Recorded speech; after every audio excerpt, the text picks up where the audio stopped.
So hello, everyone. Thanks for waiting with us, and hopefully we'll keep admitting people as they join, but we're going to just dive in. My name is Lane Sturdivant. I work for the League of Women Voters of Maine as an organizer, and I'm going to be sort of facilitating the conversation today with Dr. Nicole Turner-Lee. And I had everything pulled up, and then I exited out of some of my windows. So let's see, here we go. Dr. Nicole Turner-Lee is a senior fellow in governance studies at the Brookings Institute, the director of the Center for Technology Innovation, and serves as co-editor-in-chief of Tech Tank. Dr. Turner-Lee researches public policy designed to enable equitable access to technology across the U.S. and to harness its power to create change in communities across the world. She's an expert on the intersection of race, wealth, and technology within the context of civic engagement, criminal justice, and economic development. And we're very excited to have you come talk with us as part of our series, Digital Threats to Democracy. This is sort of a very informal Zoom series we've been hosting with a lot of different league members from across the US. And so our topic today is what's next in AI regulation. And I'm going to turn it over to Dr. Turner-Lee so you can sort of frame that for us, and then we'll have time for some audience questions. Yeah, no, it's a bit, I'm like making a gesture here. Issue, right? But it's okay. Well, first and foremost, I want to say to all of you that we are probably getting the same weather that you have up there in Maine. We've had a pretty bad snowstorm here in Washington, D.C. And as a result, if you know Washington, we shut down, even though it was half an inch of snow. And as it continued to go, it got more serious, but we're still sort of digging out of the ice storm that hit most of the north east. And I'm from New York, if you recognize a accent that is not from DC, or where I went to school for graduate school is Chicago, or you hear a bit of both, that's why. I am so excited to talk to all of you for a couple of reasons. One, my colleague Tom Wheeler, I understand, spoke to this group. I've known Tom for so many years. When he was an FCC chairman, I used to go before him when I was in advocacy. And he's on my team at the Brookings Institution for the Center for Technology Innovation. I'll tell you a little bit about CTI at Brookings, and then I'll jump right into the AI space. The center is primarily focused on regulatory and legislative actions that harness the power of technology, whether it's in traditional telecom policies, big tech policies like social media and things like that, or now in artificial intelligence. I'm excited because I work with just a great group of colleagues who are focused on making very complicated and very complex technology issues much more pragmatic and practical for everyday people to hear and to understand. So we have the Tech Tank newsletter, which is read by about 55,000 people per week, which has a variety of different articles that show up. If you go to Brookings website under Center for Technology Innovation, you'll find us. And we have a podcast, the Tech Tank podcast, of which my daughter just told me I don't sound very interesting sometimes because she's 17 and she said I need to be a little bit more conversational. So I think I'm going to take her feedback. But the Tech Tank podcast continues to sort of exegete on the tech policy issues of concern in today's day and age. For myself, I've been at Brookings for about 8 years now, the director for 3. And I have a forthcoming book on the U.S. digital divide, which is entitled Digitally Invisible: How the Internet is Creating the New Underclass. That book will be out in the summer, and it really complements some field research I did prior to the pandemic to really amplify and surface some of the challenges of the digital divide that you all are familiar with that became a huge concern during the pandemic. And so I'm excited that this book is part memoir, part ethnography, and part policy.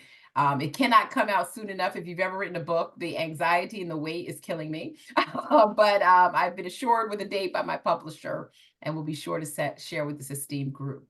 And when I'm not doing digital divide concerns, I actually lead Brookings' work on algorithmic bias in AI. And in particular, over the last year, I've had the opportunity to appear before Congress, as well as participate in Senator Chuck Schumer's AI Insights Forums, to really talk about this AI that we're experiencing today. And my colleague Norm Eisen and Daryl West and I are working on an initiative this year, too. One is related to AI and democracy, which we're going to talk about today.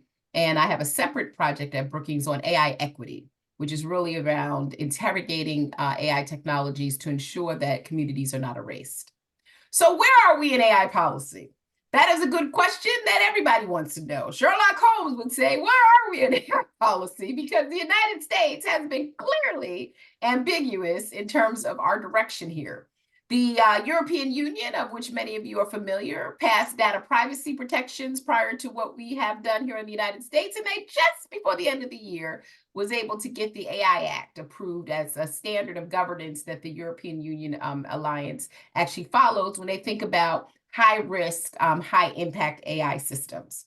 From a rudimentary perspective, artificial intelligence is not a new concept. It's actually been around for quite some time, way before it became very popular. And this idea that machines can harness human intelligence much faster than adults actually is, something of unique privilege. When I was growing up, I used to watch the Jetsons, and I don't know if you all remember, there were a lot of autonomous things happening in that cartoon that today we probably have. But in terms of regulation, the challenge that we have here in the United States is that we can't decide which part of the ecosystem to regulate.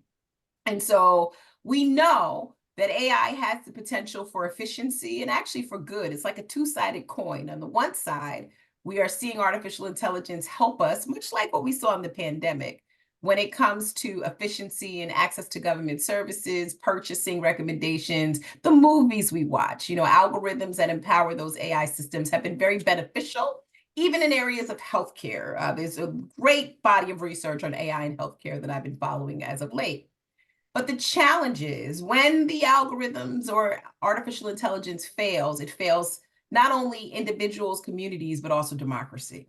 And we are right now in the midst of, when you say, where are we with AI regulation? We have something new that's entered the scene, which is called generative AI, which has become an even more sophisticated and complex mode of artificial intelligence. It's still AI, but its ability to clone voices, text, and other types of things that create a little ambiguity and confusion in terms of who the author is or the provenance of that particular digital artifact is going to be interesting going forward. So I would suggest to all of you, there's really no consensus on artificial intelligence regulation here in the United States. And part of the reason, again, is one, we have a huge and large ecosystem that just continues to evolve. Generative AI jumped into the scene, what do you all, like 3 months ago, 4 months ago, 6 months ago, and now it's consuming even talks over social media. The second reason we don't have any consensus right now on regulation in AI is because these tend to be, in my opinion, American companies. And as a result of them being American domain, there are more concerns we have around AI in China and other potential foreign operatives, Russia, that I think has confused some of the policymakers when we begin to think about how much pressure and enforcement we should put on these systems. And then the third reason why I think we don't have digital regulation here in the United States over artificial intelligence, we don't know who's going to do it. Tom might have spoke to you about the fact that there's no single digital regulator right now that has both the expertise intellectually, understands how these systems work, and can put the right pulse on a more universal, comprehensive basis when it comes to AI use. Really, and I'll close here in this long-winded response. So you got me started. I was trying to figure out how to narrow it down, but I always like to assume that I'm going to share more and then we'll dwindle down to more specific issues. When it starts to relate to the electoral process, AI has seeped its way in, and these areas of uncertainty when it comes to regulation will bleed into our forthcoming national election. We're already seeing that with generative AI chatbots, which can mirror the voices of the IRS, the Postal Service, political candidates, and give you that assurance that you're really talking to someone versus a bot. That is dissuading or has the potential to further dissuade people from going to the polls. We also know with the absence of AI regulation that these companies and these foreign actors have access to all of our data. They probably know more about us than we know about ourselves when it comes to the time of day in which we drink our coffee and tea and the brand that we drink and how much we drink and where we put the cup when we're done. that type of micro mining of our information in the absence of the US having data privacy legislation, and we can talk more about that, is actually going to be something that is going to make the elections even more vulnerable to bad actors that may come in and, again, dissuade voters from going to the poll, or micro target voters and create some kind of overlay of deep fakes or neural network distractions because of the technology's harnessing of our individual information. And then finally, I would say the other reason we have to be concerned about this lack of regulation, we at this point just do not understand as everyday citizens when AI is being used. We sort of got into this thing, and I'll share this and I'll shut up, promise. I'm like a Baptist preacher. I got 3 points and I just keep on going. But when I think about AI, I don't know how many of you have been on Microsoft lately. So I thought I was a pretty good writer, but now there's this AI embedded in Microsoft Office, which tells me I could actually be an even better writer, because if I correct a couple of things, the AI basically says I'll have a 100% rating versus a 96. Now, what's so interesting about that, like many of us on this call, we've been out of school a long time, right? But we are still sensitized to this grading system. And that's an AI that no one was told was going to be in Microsoft Office. You get my point? It sort of snuck into the fabric of that technology. And in many respects, that's what's happening with AI right now in the absence of regulation. It's sneaking in many aspects of our lives that we're not even familiar that this is actually happening, and that it's AI. So I stopped there just to say, we have a 2024 new congressional season that just started in session. We still don't have AI regulation, and there was a whole year spent kind of talking about these things with the European Union going ahead of us. And there's a national election that's forthcoming. So it's even more unclear if we're actually going to get to some type of solid and future-proof regulation going forward. Thank you. That's a lot to take in already, but it's a very good overview. I think you're engaging no matter what your daughter says about your podcast. I was very excited to listen to that. Oh, thank you. So I appreciate that. I apologize. My light, for some reason, must have said enough talking already. She's giving me signals. So if it goes on and off, that's just me trying to click it back on. So we already have a question in the chat, and I want to invite people to post your questions in the chat so that we can try to sort of get through as many of them as we can in the next, say, 40 minutes or so. But this question, someone's sort of talking about, you had these 3 points about challenges to regulation in the US, and someone is asking in response, many of the experts we've heard from this year have talked about privacy. Is that not possibly at least one point of consensus for regulation? Could you talk about that? Yeah, no, I love that question. My colleague Cam Carey who was started with the Obama administration. I've known him now for about 10 years. I've known Tom for about 7. Basically has pitched a tent under the Obama administration to come up with some rules of the road when it comes to a national data privacy standard. We've been at this game since the Obama administration, when we sort of discovered the flourishing of big data, meaning we weren't really talking about it as AI at the time. We were talking about it as big data that could be correlated, that people knew a lot about us.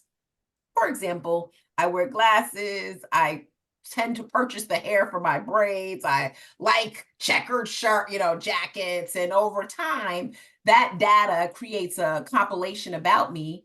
And that was something when I started in this space of big data and privacy almost 10 years ago, it wasn't necessarily seen as it was processed through artificial intelligence technologies.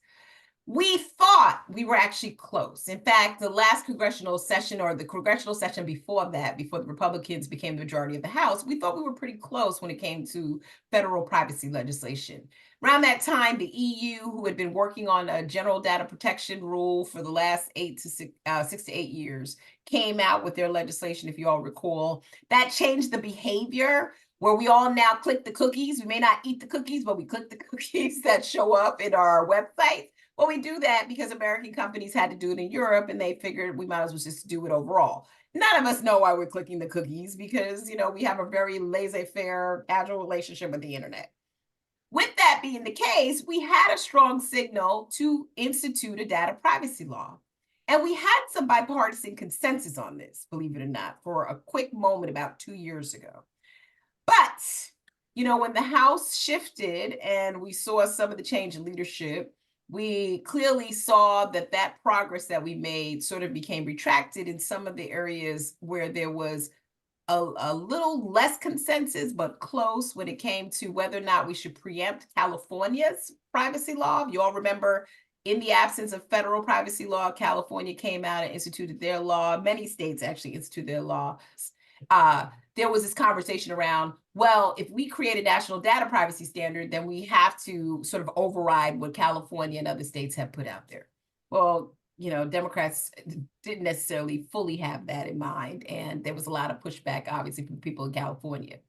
That was a contention, in addition to whether or not people should have some private right of action over any egregious activity or imposition on their data. And if you watch the policy debate, anything that has to do with individualism is not always, or individualism against companies is not always preferred by certain parties, which also put it at a stalemate. I say all that to say we still have not passed data privacy legislation, partly because those issues still remain. And on top of that, we now have algorithmic accountability, which is predicated on whether or not your data is readily available to fuel these systems. So I would just say this to the person, what we basically, Anne, have been seeing is people trying to rush towards consensus to do data privacy as part of algorithmic accountability legislation, and not data privacy to ensure that the algorithms actually are much more responsible and not harnessing our data in ways that third parties take advantage of us. What do I mean by that? It means there are so many people trying to get on the bike before they learn how to ride it. That's a problem, because that means that whatever we potentially can come up with in this congressional session will be related to AI and not related to the fundamental right that all of us on this call have the right to know how our data is collected, repurposed, potentially sold or not sold, and how long it's retained, and things like that that are very important to all of us. So it's unclear. I know that every congressional hearing that I've done, I've always said we need data privacy. I think Congress has heard it from a variety of angles. But unfortunately, and I hate to say this, we can't even pass a government budget. And I think that is standing in the way of us being productive in telecom policy issues, which for years and decades have been bipartisan. And so it's just very unfortunate, because we're going into the election season, as all of you know, and with some of these things open, going back to my earlier points with regards to AI democracy, we're still not going to have anything that will give people consumers agency over their information. Right. Thank you for that answer. I'm curious, sort of as a follow-up, Maine's a small state. We're not a big consumer market, but California's a big state, very populated. If enough states pass data privacy laws, does that start to affect the behavior of companies? No. No, what happens is we really don't want a patchwork of data privacy laws that apply, because what happens with states, and there are several out there now, I think Washington State and other places, those, the internet is intrastate and interstate. So when you start to pass different privacy laws, companies then have to govern by the state that they're in. And so that causes more confusion. And it's been said by the companies, it sort of disincentivizes them from wanting to do business in that state, particularly if there are some hardcore, like I know in California, there are some hardcore discrimination provisions. There are some hardcore like enforcement provisions. And so there is this tendency of companies that work in California to either be heavily staffed on the legal side, to have somebody who can dissect all this, or they just avoid trying to domain in California from the get-go. And we really don't want to set up, 50 privacy laws and then those for our territories and put consumers in the middle of this. I'll give you a perfect example. I've been traveling a lot, and I notice when I go to different states, based on some of the internet protection laws that they've passed, some of the content now blacks out. Has anyone ever seen that? Like, it just blurs out based on crossing state lines. There's some content I can't access, or it says it's not available, or it's potentially sensitive. just to sort of push people a little further on this, we're seeing this now with social media regulation, where various states are taking the similar actions of usurping national domain over these issues and creating their own social media laws. That means if a kid is, looking at Meta in Minnesota, and if Maine has different laws, again, they have different access. And we really want the federal government to step up and to give us some uniformity, much like the EU has done. There's no reason why we haven't gotten there outside of, I hate to say it, but a bad Congress, a lot of politicization that's happening right now that we can't pass anything. It's so frustrating. I can tell you, sitting in this seat, the optimism and then the pessimism and then the deflation that comes because you can't get anything done. And so, I'm not sure. Some of us are optimistic that we'll get something done. Maybe it'll become a campaign issue, maybe not. But I can assure you we'll probably be sitting here having the same conversation on a national data privacy standard if we don't get these legislators up to speed on its importance. Right. So we have some more questions coming into the chat, which is great. Please keep posting those, everyone. This is another sort of, okay, so I already followed up and asked about, could we do it state by state? You said, no, not really, not preferably. Here's another question maybe around the role of courts or lawsuits. With regard to transparency with algorithms, are copyright issues relevant? And I remember recently I've seen like a New York Times lawsuit sort of article. So maybe you could speak a little bit about that. So this one is an interesting one. Actually, in December, I had the opportunity to sit on Senator Schumer's AI Insight Forum that was on copyright issues. And I was surrounded to my right by the motion picture people, and on the left, all the newspaper people and the music people. And this is a problem around generative AI. So you all kind of know this. And I feel like I'm going to go there because I'm talking to my people right now in terms of our generations. I know I look young, but I'm much older than what I look. I just have a great, happy life, So we all know with music, we had a lot of disruption, right? We went from the vinyl to the 8-track to the vinyl to the cassette to streaming to, MP3 players, now to this thing called the cloud that I still cannot understand why when I'm at an airport, I can't get to my cloud, right? My kids tell me I have to connect and then I get all my music from Spotify. My point is, we've had these disruptions in technology. There's always been some type of regurgitation or recalibration of systems because, as a sociologist, structures reset, right, at times of industrialization. And now we're in a digital revolution 3.0. With that being the case, generative AI has sort of placed a particular unusual nature in the technology disruption debate because it basically trains itself on existing data. So a really great definition of generative AI is that the technology has eyes in the back of the head.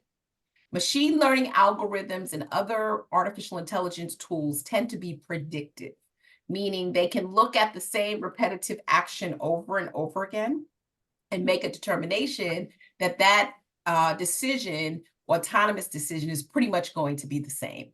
She's going to continue to drink Dr. Brown's cream soda because she likes cream soda. And when she finds it, she's going to drink it because my previous actions sort of lend themselves to that prediction. Generative AI, with the eyes in the back of the head, is really focused on curating existing content. So what the system does is it's able to mine large language models, what we say, what we hear, sounds, images, and place whatever it finds on the existing internet into systems that can basically summate those things and synthesize them better than we can ourselves. Law firms love it because cases that used to take forever in terms of LexisNexis now take maybe an hour because a generative AI system can basically do all that work for you.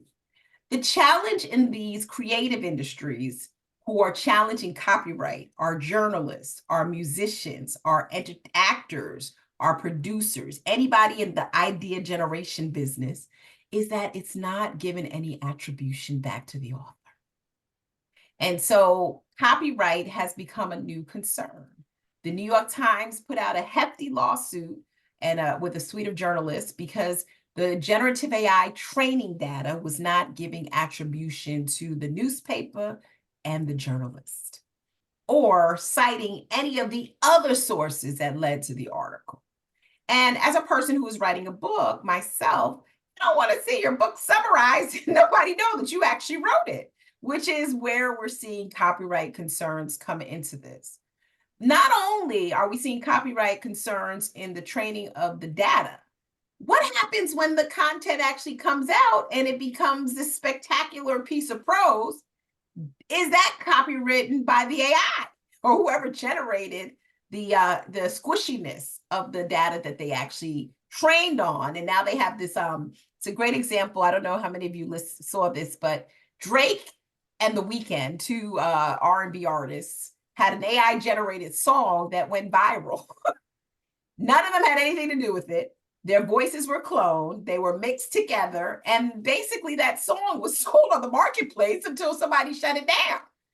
My point is to that particular question, we already did not have enough explainability with the mom and pop algorithms. What's deciding what movie I watch, what's deciding what voter I preference, what's deciding what food I decide to eat. And now we have a technology that is actually doing the same thing, but in a way that, with eyes in the back of the head, it's sort of taking advantage of existing curated data. And we have no attribution of where this data is coming from. Just one last thing on that. That's why universities are stepping down on this because there's no attribution for a research paper. That's why we're seeing a little bit of this banned in the government. Because there's no way that we can actually see where this curated data is being sourced from. And that's why we're seeing big lawsuits or strikes, because people feel also that their jobs will be displaced because of the ability of this generative AI to produce such content. So it's a big issue. I mean, it is a big issue. We on the election side, for all of you here at the league, it is an issue based on, content verification. We're looking at something called watermarking right now, which allows us to see the origins of the content as it goes through AI systems. So for example, this is me. There would be some watermark to validate my identity. And if my identity showed up somewhere 3 generations over, you would be able to go back and see the original watermark.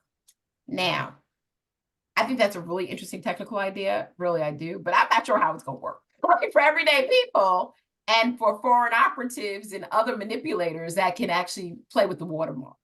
I was on a panel with the people who do the watermark. They told me that this is a proven technology for decades. I don't know. I'm starting to see a lot of people cracking these codes here, folks, and hacking these systems.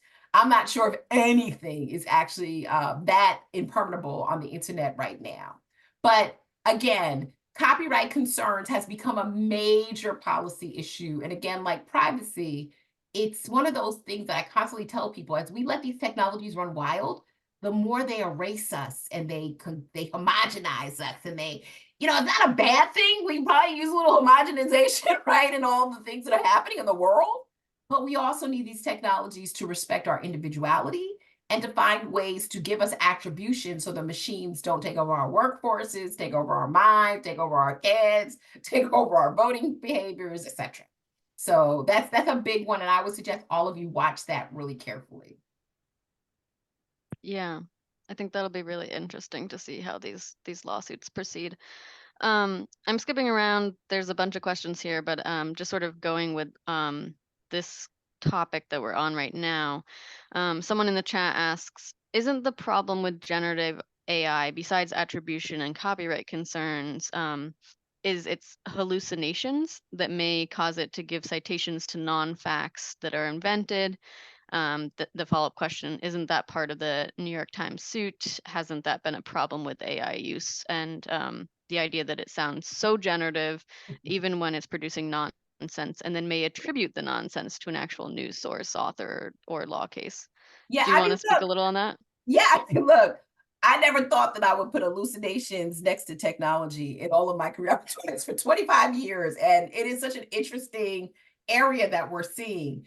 For people who don't understand that, the AI basically tricks himself to believing itself so well that it actually puts out misinformation. And the challenge is really, yes, the technical hallucinations that people like Sam Altman are saying they're working on. There was just an article I read today where ChatGPT is trying to figure out attribution and how to make sure that the generative AI doesn't influence the elections and they're doing all that they can. But really the biggest problem to that question, we don't have any literacy. We as consumers don't understand any of this stuff. And that's a big part of this problem right now, my friends. The lack of AI literacy makes it harder for policymakers to create the right legislative and regulatory structures. And the lack of agency among consumers, going back to that privacy question, makes it harder for us as individuals to discern what is AI generated and what is not, what is truth and what is false, what is way off base and what is actually real. In my work at Brookings, that scares me a lot. My work intersects technology and social justice. And many of the people who are actually manipulated and exploited and erased by these technologies are more vulnerable populations, people of color, people with disabilities, the older Americans, people who are foreign born that don't speak English, because many of these models are heavily dependent on English language, people who are disenfranchised in so many ways, economically, socially. The technology literacy that we provide to American citizens on these issues is very lame. And we really need to think about this. The thing about generative AI that scares me the most is we did see at some point, if you all remember, in the ad targeting space, when this was a similar problem in terms of technology taking over our ad preferences, we began to see companies sort of deploy, if you remember, this ad, if you want to see more of this ad, if you don't want to see this ad, if you don't want to see any of this stuff, let me know kind of deal. With generative AI, as I mentioned with the Microsoft example, it's creeping into summations of content. So some of you might not have realized this. Google uses generative AI to actually push to the top new content, and it summarizes that content. Some of us don't even know that's happening. We're just like, because we're so used to going on search engines, right? That we don't even know that we're getting summations of content that the search engine has prioritized for us, which could also still be false, because the way algorithms are developed, it doesn't necessarily mean that things that we're seeing that's not attributable is truth. And so, I mean, I think for the purposes of this conversation we're having today, much of what we talk about with AI and democracy are these democratic values that get compromised and eroded when we start to add technology in spaces where people used to have agency over these parts of their lives. We used to have agency of knowing where our polling locations were. We used to have agency of knocking on the doors of our legislators. Now we are essentially surrounded by bots, and the bots are taking over. Oh my gosh, let me tell you one more thing. You talk about hallucinations. The other thing that I just learned about the other day that really scared the bejesus out of me was AI, what is it? Machine to machine collusion. The machines have gotten so smarter that they're super manipulating each other. Has people heard about that? I just recently heard about this, where there are now like super bots that are being introduced into the AI space. I sit on the Commodities and Future Tradings Commission Technology Advisory Council. We're investigating AI use around financial stability. We had a presentation by a professor out of the University of Michigan, Dr. Michael Wellman. Go look at his stuff. He testified before Senate Banking. He talked about chatbots who are super manipulators. They're not even real people. They've just picked up behaviors that now they can take whatever information, true or false, and they can actually machine to machine influence that. So to that person's question, we're dealing with a lot of technical cadence that, unfortunately, again, in the absence of policymakers stepping up to at least limit the amount of data feeding the system, it's going to only make it worse. I'm sorry, I just had to geek out on you guys for a minute. I'm sorry. This is the world in which I live. I find that I'm a sociology PhD, and so I have found this so fascinating that I do a lot of reading and a lot of talks and just listening to people. And I find this really interesting, like just watching this, because I've never seen anything like this in my lifetime in terms of just the concentration of technology's power. Yeah, and it's been wild how quickly the technology seems to be shifting, as if it's almost sort of at a rate that is like compounding upon itself. But to that point about, you gave this example of Google searches, and I've noticed this too. You'll search something on Google and the top result won't be an actual website link. It'll be a like a little paragraph that Google AI has created, and this idea that maybe, I had always thought about the harms to our 2024 election being from bad actors intentionally misusing AI, but is there this risk that AI is just so unregulated and there's such a lack of literacy that someone, could put in like, where are my polling places for Warren, Maine, and it could show Yes. me the polling places for Warren somewhere else, or even just like invent polling places because of its associations with the word. So I guess this isn't really a question so much as like, how scared should we be, I guess? Well, listen, this is the hard part about technology. Yes, we should be scared, right? That's what my mom would say. We should be scared. But then we shouldn't be so scared because we've had these technological shifts, and digital transformation has just been the part of the way that our economic, social structures have been reorganized over decades. We've had, a series of industrialization periods where we've gone from walking to cars and railroads and trains and planes. We've had a series of shifts when it comes to learning and emissions and climate. I think what makes it so different is that in those series of industrial shifts, we have had some policing of those shifts, right? We've learned with industrialization and manufacturing of cars, for example, automobile industrialization, to actually start to put some safeguards in place so we don't completely implode our environment. We have learned when it comes to, shifting, for example, digitization in healthcare is another area I like to sort of delve into. We've learned how to protect people's private data. We've learned to be able to do interoperable systems that at the end do not compromise themselves, or we apply a certain level of cybersecurity over those records. It is so true, Lane, that in this space, for some odd reason, we're sort of treating this as the beginning of the commercial internet, but we really didn't have a lot of regulation to get to the internet that we know today. And we're trusting actors, like you said, private entities in particular, to do the right thing in an area that has always been profit incentivizing and profit generating. And so, if you go back, for example, to the early iterations of Facebook, their business model was predicated on increased engagement. So they had to find new ways to engage people to continue to come back. And what did they do? They started in social networks. They went into, currency. They've gone into, Instagram and purchasing and acquiring companies, because this is a very, how do I put it? It's a very insatiable marketplace, because again, we as human beings, we've adjusted to every aspect of these technological shifts. If we have time, I'll talk about my book, because I really talk about that a lot in my book, With the Digital Divide. But at the end of the day, to your point, we're becoming used to it and we're not resisting it. And we're not forcing our legislators to make clear decisions on, what the path towards regulation or enforcement is. And we are still ill-equipped as a country when it comes to enforcement entities like different agencies who have full purview of this AI ecosystem. I cannot tell you all how many times I'm in conversations and I'm like, we can do incremental policy making. What do I mean by that? Pass disclosures. Just let people know that this is generated by AI. Do a label. Make it some type of very visible disclosure so everyday people can pick up on that.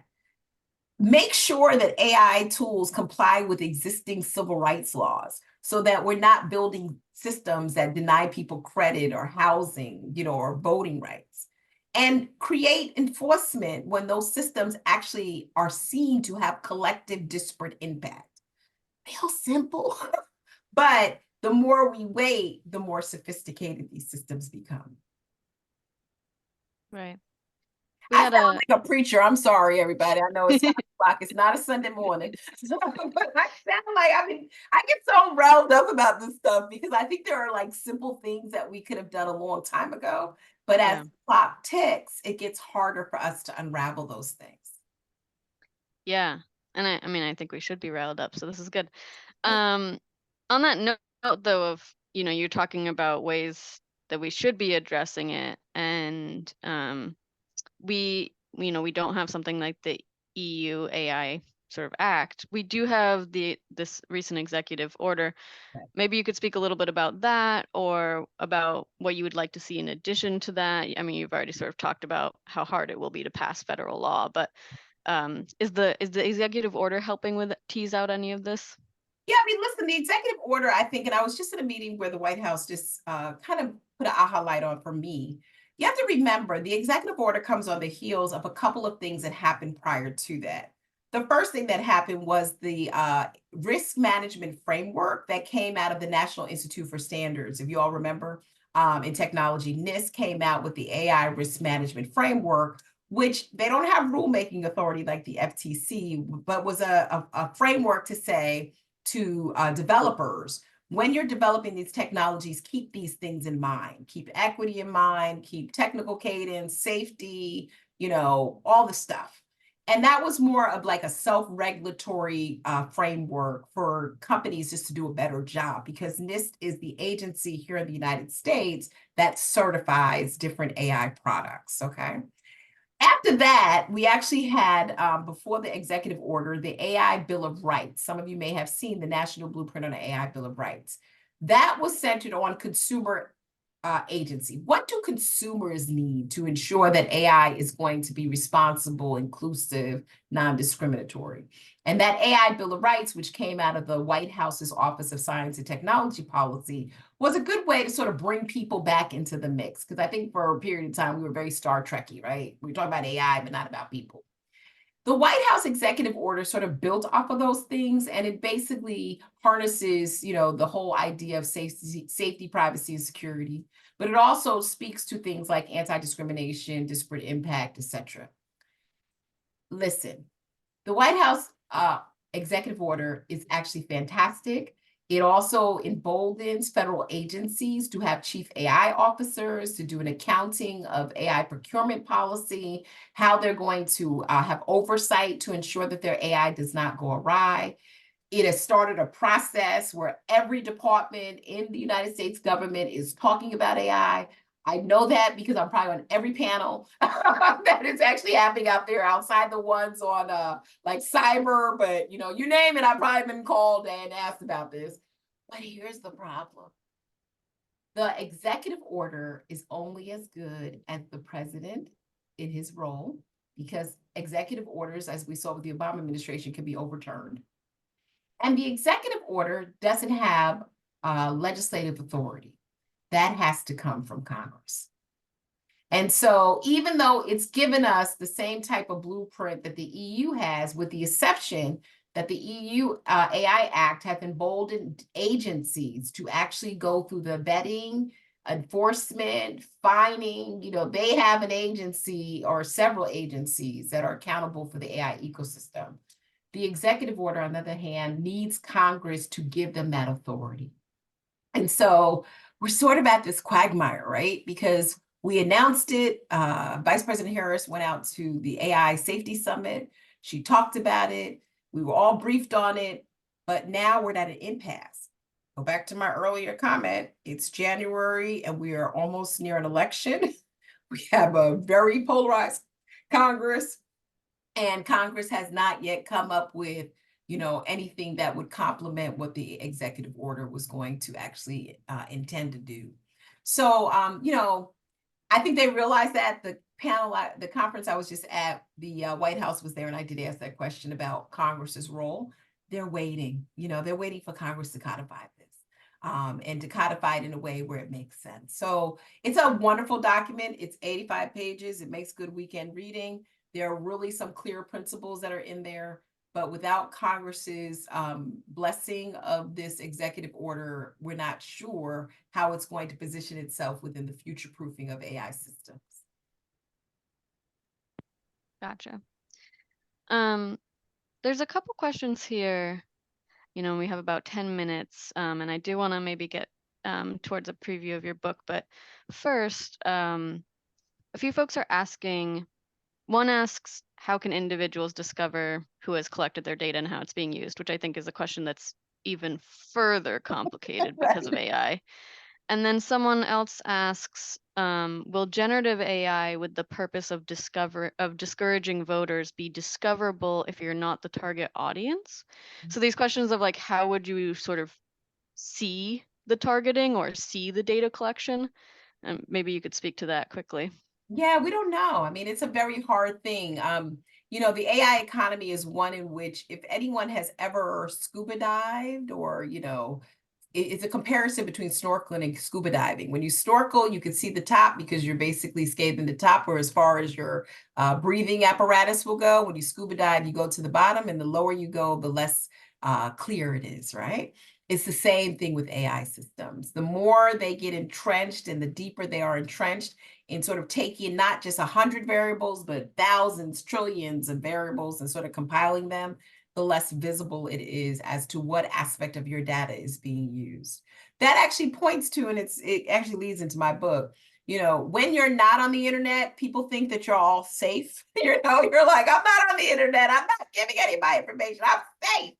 Well, there's a couple of problems with being part of the digital divide. One, your data is not actually making these systems any better to cater to you, right? There are tons of studies, for example, in healthcare AI, where people are not part of the clinical trials or people whose data is not represented in some of the disease or pathologies.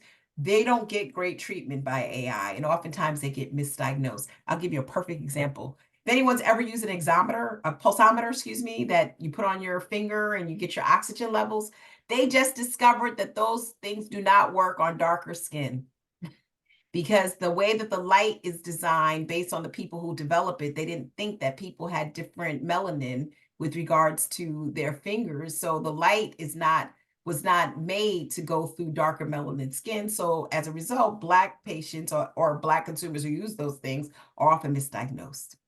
And so things like that, are part of what happens when you're not part of the AI ecosystem, but when you are also on the other side of the digital divide where you don't have access to the technology to even take advantage of any of these tools. You pay a surcharge because guess what? We're no longer dependent on vinyl records and 8-track cassette players, right? We are beyond those stages of analog existences that has really placed many people at a disadvantage. If you don't mind, I'll just go into my book real quick. Please do. I decided a couple years ago that I wanted to write a book about the digital divide. I kind of shared a little bit about my background at Brookings, but when I was at Northwestern, I met a man who had a small computer lab in an affordable housing complex, and I decided that I wanted to volunteer. And that little stint of volunteering turned into, no lie, almost 5 or 7 years doing technology in communities. Some in community housing, affordable housing, some in local communities throughout Chicago. But it gave me this hypersensitivity to people needing to be connected. And in my book, I talk about this. If you all remember, right around the end of the 90s and the early 2000s, we saw the creation of Monster.com and Career Builder and all these places. Well, poor people couldn't apply for any of those jobs because they weren't connected. And so I spent a lot of my early career before I went to, after I finished graduate school, working with communities in the community technology movement, building computer labs that started again as a volunteer gig and resulted in like 600 computers by the time I left Chicago. My purpose in that was to figure out ways to solve the digital divide, and that was in 2000. I know I keep telling you guys I'm young. I'm not that young. A 21-year-old about to graduate college, and I had him in my late 20s. I'm over half a decade of life, right? But my point is, at that time, we had a digital divide. And my book really is surfacing for many people who thought the divide happened during the pandemic, that we've had a divide since Ronald Reagan developed the Lifeline program when people couldn't get access to telephone service. If you remember that, there was a big push to make sure everyone in this country had electricity and 911. And I talk about this shift from analog society to a digital society has happened over 6 presidential administrations, with Clinton probably being the most forthright when it came to closing the digital divide, areas in which I actually personally worked in and benefited from. And today, we have the same digital divide with a presidential administration that has given more money. Trillions of dollars have actually been allocated to digital divide, lots of political will, You all may be familiar with the infrastructure bill that's put the largest attribution of money towards closing the digital divide. We went through this. I started my field research before the pandemic. I was still writing my book into the pandemic because the people I visited on my field research, some of them had died, some of them had closed their businesses, some of those kids could not get access to these technology tools that they had. So my research in my book and my thesis is, let's stop playing around and close the digital divide, because it's not for the shiny objects and the high deployed networks that we should be closing it for. It's for the issue that we just talked about. We have a shortage of people who understand AI, who work in technology. We've got vacancies in cybersecurity, vacancies in running fifth to sixth place in STEM technologies. And that's because we have people who don't understand the technology or have access to. So it's a global competitiveness problem. And until we get to that point, the digital divide will always be politicized, is basically my argument. So, you know, I in no way am critical of our Democratic administration. I'm a Democrat. My point is, we've got to change the paradigm of seeing it as a, let's just give everybody computers and hope they get online to change their life, and think about it more as a way of life, how we train up the next generation of people, communities, and government to be able to use technology in ways that gives agency back to people and not just to companies. So yeah, that's the book. It's actually coming out in August. I'm so upset. I was trying to get it out in April, but my publisher just told me yesterday that it's an August date because they want to do a lot more marketing. But if anyone's ever written a book, it is a labor of love, and you stay up many, many nights, and it feels like it's never going to end. But I'm very gracious to the people who gave me their time, their intellect, and hopefully I can come back when it's out. I'll come back and talk to you all again. I know marketing is good. That's what look, Anne, I was a little concerned when they told me the new date, but then there's a whole process that I'm not very familiar with regards to sales and reviews. I know it's good for publicity, but it's not. Look, I told my publisher I just need to get it out before September, before all the election books. It's the thing, it doesn't get confused with all the election books. You know, I'm just concerned about that. But it's one, as you can tell from my overall passion, it is so important to me because that erasure that I talked about like earlier, that happened when low-income people could not apply for jobs or actually find polling places because they didn't have internet. I don't know if you all remember, just a last story, quick. 9/11, all of the jobs in civil service went to the internet.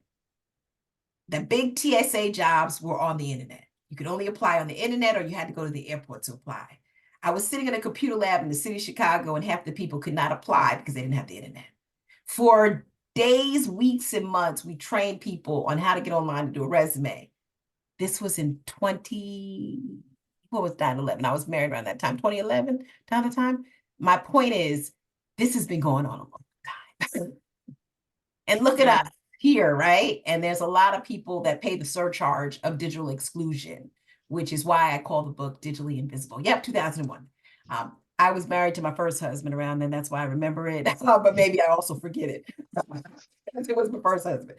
But my point is, we're seeing AI do the same thing in terms of erasing people. And for all of you at the League, thank you for having me for this topic, because this is a sensitized topic for our future of our democracy, future of our elections, future of inclusion, future of DI, future of a whole lot of stuff that's quickly dismantling under the helm of technology. And we need to have more conversations like this so we can begin to build the right strategies and approaches to empower people to engage civically. Well, thank you so much for coming and spending the time to talk with us. This was great. You know, I was taking notes, and I feel like some of the themes that were coming through was like giving agency back to people. And in that, I think that there's a role for the League with this digital literacy, technological literacy. And also, you know, we're all very active, democratically active people in terms of like the democratic process. So my takeaway is like, call our members of Congress and tell them to move the legislation for the executive order and other legislation.